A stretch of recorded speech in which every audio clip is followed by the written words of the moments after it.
The wind was already colder than anything he had ever known. Jared had spent most of his life in crowded cities, streets buzzing with neon lights, people brushing past each other in a hurry, and a constant noise that lived in his ears even when he closed his eyes at night. When the letter arrived about his late uncle's abandoned cabin in the mountains, he hadn't thought much of it.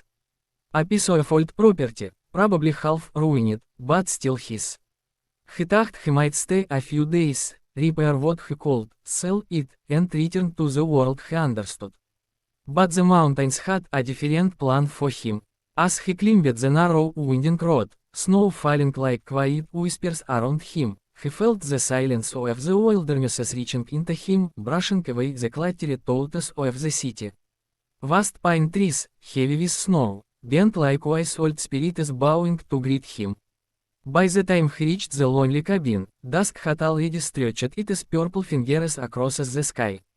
The cabin stood the way a memory stands, solid, quiet, waiting. Wooden logs darkened with ash, a stone chimney rising tall, and a small porch coated with untouched snow. No footsteps, no signs of life. Except, something felt wrong. The moment he stepped onto the porch, a strange warmth brushed past him, like someone had just walked through the same space. The kind of warmth human bodies leave behind. But the air was freezing. He shook the top off and pushed the door open. It creaked like a long, tired sigh. Inside, the cabin was rustic but surprisingly clean. Wooden shelves, a hand-woven rug, a bed covered with thick furs, and an old lantern glowing faintly on the table. He froze. The lantern was lit. Jared's heart kicked against his ribs. There was someone here. He slowly stepped inside, boots crunching softly on the wooden floor. The place smelled faintly of pine and something else, something sweet. Like crushed wildflowers. Hello, he called out, voice echoing gently. No answer. He checked each corner of the single-room cabin, under the bed, behind the small pantry door, even the loft above the kitchen. Empty, yet the warmth lingered, as if a prisoner had just slipped away moments before he entered. He set his back down and rubbed his hands to warm them. Great, he muttered. Creepy cabin, mysterious lantern, this is how horror movies start. He sat on the edge of the bed to take off his boots, when suddenly. Tap, tap, someone knocked on the window. A sharp chill shot up his spine. The window was half covered in frost, but he could clearly see a silhouette outside, a small figure standing very still. He stood slowly and approached the window. When he wiped away the frost, he saw her. A girl, maybe in her early 20s, wrapped in a thick cloak made of white fur. Her hair was long and dark, braided with small wildflowers frozen in the strands. Her eyes were the color of the forest, deep green, luminous even in the dimming light. SH didn't look afraid. In fact, SH looked like SH had been expecting him. When he opened the door, the sea wind rushed in, but SH stood calm, unmoving. You're late, SH said softly. Her voice, it didn't sound like a stranger's voice. It felt familiar, warm in a way that lit something deep inside him. I am sorry, what? Jared blinked. SH tilted her head slightly, studying him with an unreadable expression. You come later than you were supposed to. I don't even know you, he said, gripping the door frame to steady himself. Who are you? Her lips curved into a small, almost sad smile. I live here. No you don't, he replied. This place belonged to my uncle. I know, SH interrupted gently. But before he passed, he asked him to watch over the cabin and to wait for you. Jared swallowed. Hard. Wait for him. SH didn't answer immediately. Instead, SH looked past him into the cabin, her eyes lingering on the glowing lantern. Because there is something you need to understand, SH finally whispered. Which is, her voice lowered, trembling slightly. That you're not here because of inheritance. You're here because of a promise your uncle made. A promise he could not keep. Jared stared at her, confusion knotting in his chest. What promise? The girl took one slow step forward. Snow clung to her boots like tiny crystals catching the lantern light from inside. When SH looked up at him again, her lashes were dusted with snowflakes. Let them come in, SH said softly. It is a long story. He hesitated. Every instinct told him this was strained, even dangerous. But something in her eyes, that quiet sorrow mixed with gentle determination, melted his fears. He stepped aside. SH entered the cabin, bringing with her the scent of winter and pine blooms. As SH moved closer to the lantern, the glow illuminated her face, delicate features, soft as carved snow, but her eyes held storms. SH removed her cloak, revealing a forest green dress made of thick woven fabric, adorned with small beads shaped like raindrops. My name is Lyra, SH said, turning toward him. And I've lived in these mountains my whole life.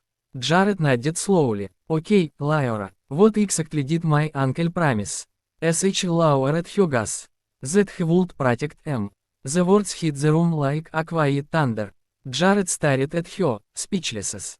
Protect you from what? Lyra's eyes lifted, and for the first time, he saw real fear flicker across them.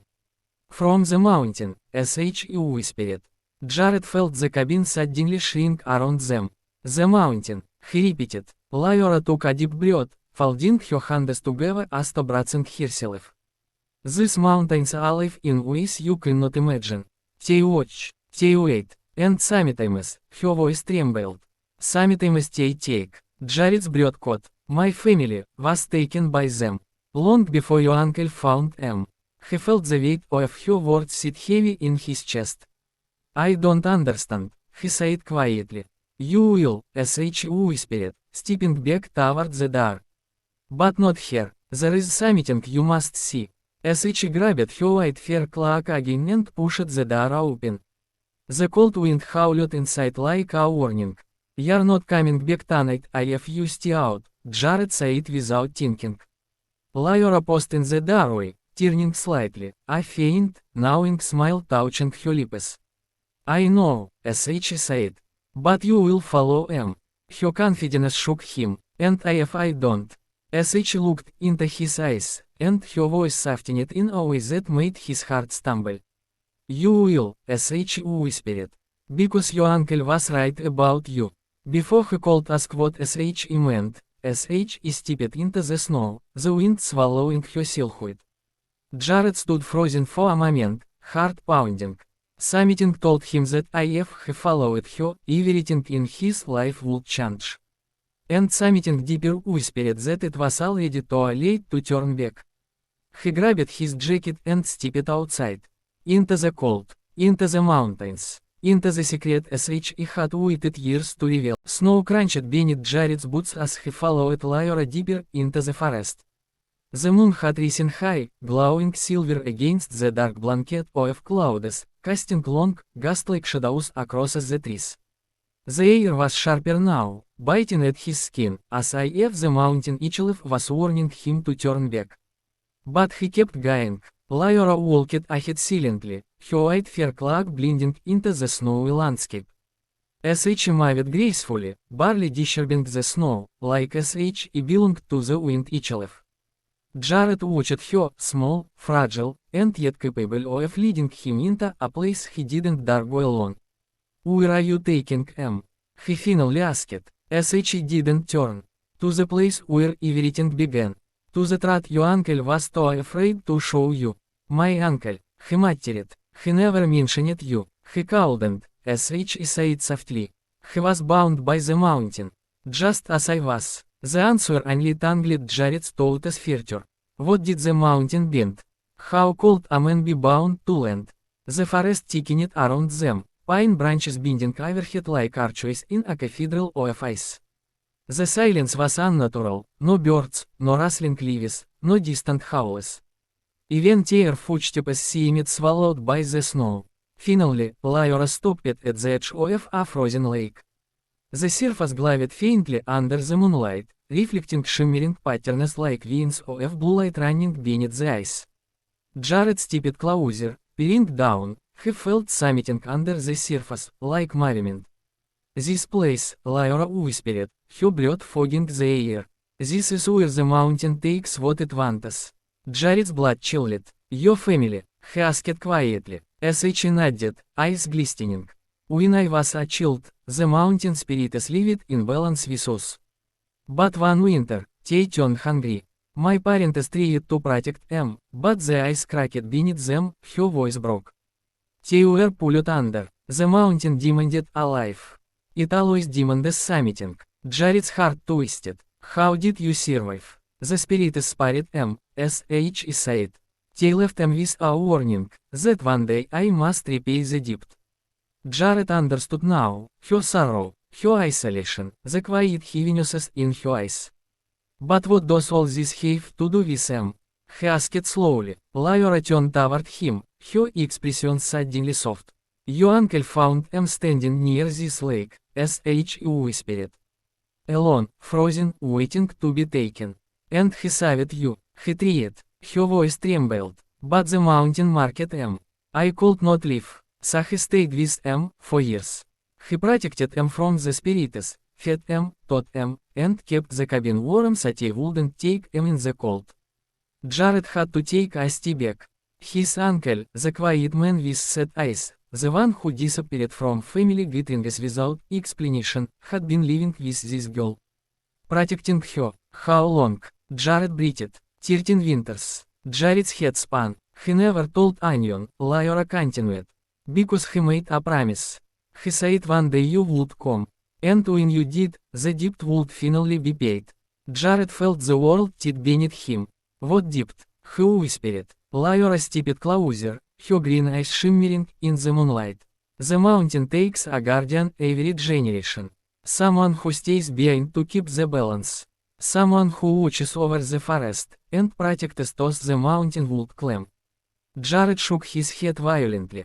No, there is no way my uncle meant for MV2. He didn't have a choice, Lyra whispered. Just as I don't have one. Jared clenched his fists. So what happens now? The mountain takes you. Lyra looked at the glowing eyes beneath their feet. It wants one of us, sh said. To keep the balance, to keep the forest alive. Jared's breath stopped. It should be Lyra whispered. I was the one marked as a child. This was always my fault. No, Jared stepped forward, grabbing her shoulders. No, that is insane. You can't just sacrifice yourself. Tears slipped down her cheeks quietly, freezing into tiny crystals. It is not a sacrifice, sh said. It is what I was born to be. The mountain's daughter. Jared shook his head. Your life matters too. For the first time, sh looked at him not with ancient sadness, but with hope. Fragile, desperate hope. You would stay in my place. Sh whispered. He didn't speak. He didn't need to. His silence was enough. His eyes told her what he hadn't yet realized himself, that something inside him had changed the moment sh knocked on his window. You can't, Lyra whispered, voice cracking. If you stay, you'll never leave these mountains again. You'll belong to them. Better than you, he said, voice steady despite the storm raging inside him. Suddenly, crack.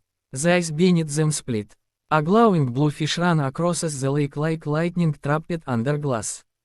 And from deep below, a voice, not heard, but felt, echoed through their bones. A calling, a claiming. Lyra's face turned pale. It is happening, sh whispered. It has chosen. Jared, you must go back. Run, now. But he didn't move. Instead, he pulled her away from the widening crack, pushing her toward the tree line.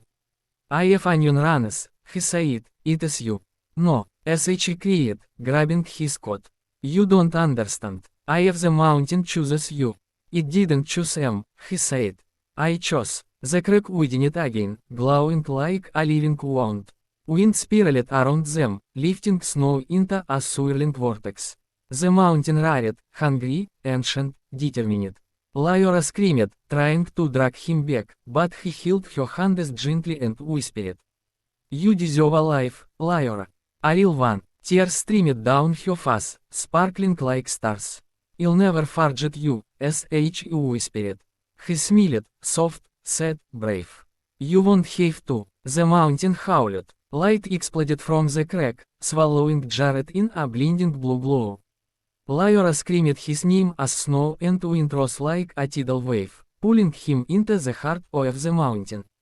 And then, silence. The wind fell still, the glow faded, the fish sealed, leaving only smooth, unbroken ice.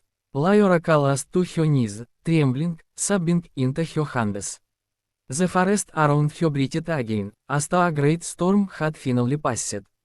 Thank you, SH whispered to the mountain, or maybe to the man who saved her. Then SH stood, wrapped her cloak, wiped her tears, and walked back toward the lonely cabin, no longer a prisoner of the mountainous will. Because Jared had taken her place. And somewhere deep within the mountain, in a world unseen by human eyes, a new guardian opened his eyes, bound by frost, by ancient deity, and by the memory of a girl with green, hopeful eyes who would forever carry his promise.